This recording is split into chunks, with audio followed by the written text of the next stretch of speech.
Basic computer course के अंदर हमने अभी तक जो पढ़ा है वो बैटरी की सेटिंग और टाइम और डेट की सेटिंग है। इसके बाद तीसरे नंबर पर आप अपने कंप्यूटर के अंदर डिस्प्ले की सेटिंग कर सकते हैं। अगर आप चाहते हैं कि आपके कंप्यूटर का डिस्प्ले किसी और तरीके से नज़र आए, मसलन दिन के वक्त लाइट और नज़र आए और रात के वक्त लाइट और तरीके की नज़र आए, या आप बैकग्राउंड चेंज करना चाहते हैं या कोई थीम लगाना चाहते हैं, तो आपको राइट क्लिक करना है, अपने माउस पर राइट क्लिक करना है। जब आप राइट क्लिक करेंगे तो आपको यहाँ पर दो ऑप्शंस मिल जाएंगी, डिस्प्ले सेटिंग और पर्सनलाइज। तो डिस्प्ले सेटिंग के अंदर आपको बुनियादी सेटिंग मिलेगी कि आपके लाइट कितनी होनी चाहिए जो आपको डिस्प्ले पर नजर आ रही है। इसके अलावा लाइट डे शो हो या नाइट शो हो। और पर्सनलाइज के अंदर आप जो है अपने कंप्यूटर की अपनी मर्जी से कस्टमाइजेशन कर सकते हैं कि बैकग्राउंड में क्या नजर आए, थीम कौन सा नजर आए, कौन सा कलर मुख्तलिफ बार्स के ऊपर नजर आए, आप इसकी सेटिंग कर सकते हैं। तो हम डिस्प्ले सेटिंग में पहले जाते हैं और डिस्प्ले सेटिंग के अंदर हम देखते हैं शुरू के अंदर हमें नजर आ रहा है ब्राइटनेस। आपको अपने कंप्यूटर की कितनी ब्राइटनेस चाहिए, आप अपनी मर्जी से इसको तेज और इसको कम भी कर सकते हैं। जैसी आपकी ज़रूरत हो आप अपनी ज़रूरत के मुताबिक इसको इस्तेमाल कर सकते हैं। नीचे लिखा हुआ है नाइट लाइट, कि अगर रात का वक्त हो गया और आपको रात की लाइट चाहिए अपनी स्क्रीन पर तो आप वो भी शो कर सकते हैं। आप इस बटन पर क्लिक कर दें, क्लिक करने से देखें लाइट की जो हैयत है वो तब्दील हो गई है, शेप चेंज हो गई है और नाइट लाइट यहाँ पर शो होने लग गई है। तो इससे ज़रा आंखों को सुकून मिलता है और रात को देखने में आसानी रहती है। तो अगर आप चाहें तो इसको ओपन कर दें, ऑन कर दें, अगर आप चाहें तो यहाँ से इसको ऑफ कर दें। यहाँ पर ये दोनों सहूलियात मिल जाती हैं।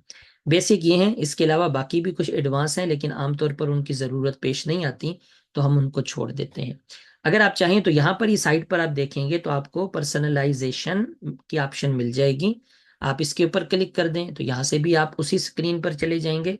यहाँ आप इसको सिंपल काट के राइट क्लिक करें तो पर्सनलाइज की ऑप्शन में आप क्लिक करें और आप सेम उसी विंडो पर चले जाएंगे जिसको हमने पहले देखा था। यहाँ पर आपको बैकग्राउंड की सेटिंग मिलेगी, कलर की सेटिंग मिलेगी, थीम की सेटिंग मिलेगी, लॉक स्क्रीन की सेटिंग मिलेगी। बैकग्राउंड की सेटिंग पर पहले हम क्लिक करते हैं तो ये हमारे से पूछेगा कि बैकग्राउंड आप कौन सा देना चाहते हैं। तो आप इनमें से जौन सा भी देना चाहें आप उसको सिलेक्ट कर लें, बैकग्राउंड वैसा ही शो हो जाएगा।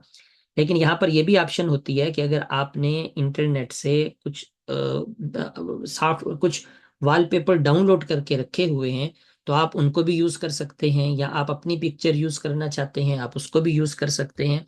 उसके लिए आप ब्राउज फोटोज की ऑप्शन में जाएंगे और ब्राउज फोटो पर क्लिक करके जहां पर आपकी वीडियोस पड़ी होंगी, जहां पर आपकी फोटोज पड़ी होंगी या वॉलपेपर पड़े होंगे, आप उनको सिलेक्ट कर सकते हैं। तो ब्राउज की ऑप्शन से आप अपनी मर्जी का वॉलपेपर भी लगा सकते हैं, या विंडो ने बाय डिफॉल्ट आपको जो कुछ वॉलपेपर दिए हैं उनमें से किसी एक को आप सिलेक्ट कर सकते हैं। इनके सिलेक्शन के बाद आप नीचे देखें तो यहाँ लिखा होगा शो डेस्कटॉप आइकन। जब भी आप विंडो इंस्टॉल करते हैं तो बाय डिफॉल्ट विंडो की इंस्टॉलेशन के बाद बाय डिफॉल्ट आपको आइकन शो नहीं होते। तो बाकी आइकन कैसे शो करें, जैसे माय कंप्यूटर का आइकन कैसे शो करें, तो उसके लिए आपको थीम्स में जाना है। तो यहाँ से हम वापस जाएंगे, पर्सनलाइजेशन में हम वापस जाएंगे और यहाँ पर देखें थीम की ऑप्शन हमें मिलेगी। थीम की ऑप्शन में जाकर यहाँ पर नीचे लिखा हुआ है डेस्कटॉप आइकन सेटिंग। तो डेस्कटॉप आइकन सेटिंग के ऊपर आप एक दफा क्लिक कर दें। यहाँ पर आपको मिल जाएगी कि computer, recycle bin, control panel, network, जो भी आपकी ज़रूरत हो चाहे आप इनको क्लिक कर दें या आप नीचे इस तस्वीर को क्लिक कर दें, दोनों ज़रिए से वो सिलेक्ट हो जाएगा। सिलेक्ट करने के बाद जब आप अप्लाई करेंगे तो ये ऑप्शंस आपके डेस्कटॉप के ऊपर शो होने लग जाएंगे। ये दो तरह की ऑप्शंस हो गई हैं, इस जरिए से आप अपने बैकग्राउंड को भी सिलेक्ट कर सकते हैं। इसके अलावा आप थीम को सेट कर सकते हैं। कलर्स की ऑप्शन में जाकर आप कलर्स को अपनी मर्जी से सिलेक्ट कर सकते हैं। बाय डिफॉल्ट विंडो ये करती है कि जैसे आपने वॉलपेपर लगाया उस वॉलपेपर के मुताबिक ही कुछ ना कुछ वो टास्क बार का और मुख्तलिफ बार्स का कलर सेट कर देती है।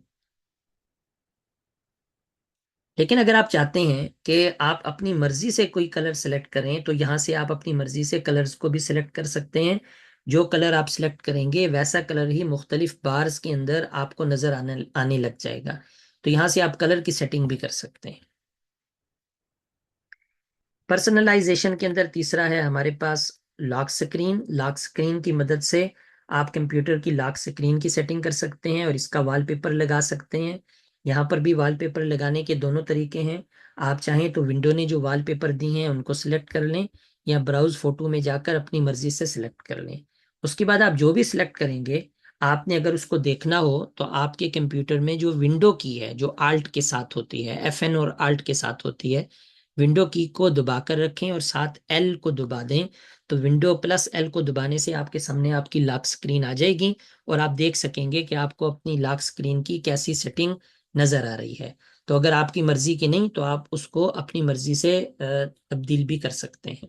तो इस जरिए से आप बिल्कुल इब्तिदाई दर्जे के अंदर अपने कंप्यूटर की कस्टमाइजेशन कर सकते हैं। राइट क्लिक करना है, डिस्प्ले सेटिंग में जाना है और पर्सनलाइजेशन में जाना है। इसके अलावा आप अगर देखें तो राइट क्लिक करने के बाद हमारे पास ये जो छोटी एक विंडो शो हुई है, इसमें सबसे पहले लिखा हुआ है व्यू, दूसरे नंबर पर लिखा हुआ है सॉर्ट बाय, और तीसरे नंबर पर लिखा हुआ है रिफ्रेश। तो अगर विंडो रिफ्रेश करने की जरूरत हो तो आप इसको क्लिक करके अपनी विंडो को रिफ्रेश कर सकते हैं, यानी डेस्कटॉप को रिफ्रेश कर सकते हैं। व्यू की ऑप्शन में जाकर अगर आपके पास मुख्तलिफ आइकन्स हैं तो उन आइकन्स को आप कैसा देखना चाहते हैं, बहुत बड़ा, दरमियाने साइज का या छोटा, जैसे आप सिलेक्ट करेंगे वैसे हो जाएंगे। इसके अलावा शो डेस्कटॉप आइकन की मदद से आप अपने आइकन को जाहिर भी कर सकते हैं और छुपा भी सकते हैं। तो अगर आप चाहते हैं कि आपके आइकन नजर आए तो शो डेस्कटॉप आइकन पर क्लिक कर दें, आपके आइकन नजर आएंगे। अगर आप चाहते हैं नजर ना आए, जैसे फिलहाल मैंने हाइड किए हुए हैं, आप इसके ऊपर क्लिक कर दें तो आपके आइकन हाइड हो जाएंगे। दूसरे नंबर पे सॉर्ट बाय है। सॉर्ट बाय का मतलब यह है कि कौन सा आइकन ऊपर नजर आए, कौन सा नीचे नजर आए। तो उनकी तरतीब क्या होगी, तो ये चार एतबार से इन्होंने तरतीब दी है। नाम के एतबार से ए से शुरू होने वाला आइकन पहले होगा, फिर बी, फिर सी। या साइज के एतबार से, या आइटम टाइप के एतबार से, या डेटा मॉडिफाइड के एतबार से कि सबसे आखिर में जिसको आपने डाउनलोड करके रखा है या जिसमें आपने कुछ ना कुछ मॉडिफाई किया है वो आपको ऊपर नजर आए और बाकी आपको नीचे नजर आए। तो ये मुख्तलिफ अंदाज से आप इनकी सेटिंग कर सकते हैं। अंडू मूव का मतलब ये है कि आपने कोई सेटिंग की लेकिन आपको वो सेटिंग पसंद नहीं आई, जैसे आपने किसी का नाम चेंज कर दिया था या आपने किसी को डिलीट कर दिया था लेकिन अभी वो डस्टबिन में मौजूद है, रिसाइकल बिन में मौजूद है, अभी तक आपने उसको डिलीट नहीं किया, तो आप अंडू मूव से उसको वापस ला सकते हैं। और यहाँ Ctrl Z दबाकर भी आप उसको वापस ला सकते हैं। यहाँ पर एक ऑप्शन है न्यू की ऑप्शन में जाकर आप नया फोल्डर बना सकते हैं, शॉर्टकट बना सकते हैं, या जो ऑप्शंस आपको यहाँ पर नजर आ रही होंगी आप उन ऑप्शंस को फौरी तौर पर इस्तेमाल कर सकते हैं। डिस्प्ले की सेटिंग, पर्सनलाइजेशन की सेटिंग हमने देख ली है। शो मोर ऑप्शंस, यानी विंडो 11 के अंदर ये होता है कि इब्तिदा के अंदर कुछ ज़रूरी ऑप्शन शो हो रही होती हैं, सारी ऑप्शन शो नहीं होती। तो मजीद ऑप्शन देखने के लिए शो मोर ऑप्शन पे क्लिक करें, तो मजीद ऑप्शंस भी आपको यहाँ पर नजर आने लग जाएंगी जो पहले आपको नजर नहीं आ रही थी। जैसे यहाँ पर कुछ मजीद ऑप्शन आप देखें, जो ओपन विथ कोड की ऑप्शन आ गई है, पाईचार्म की ऑप्शन आ गई है, और कुछ मजीद ऑप्शन जो है यहाँ पर आपको नजर आ रही हैं। तो इस जरिए से आप अपने वॉलपेपर को सेलेक्ट कर सकते हैं, आप अपनी लॉक स्क्रीन के वॉलपेपर की सेटिंग कर सकते हैं, आप डिस्प्ले की सेटिंग कर सकते हैं।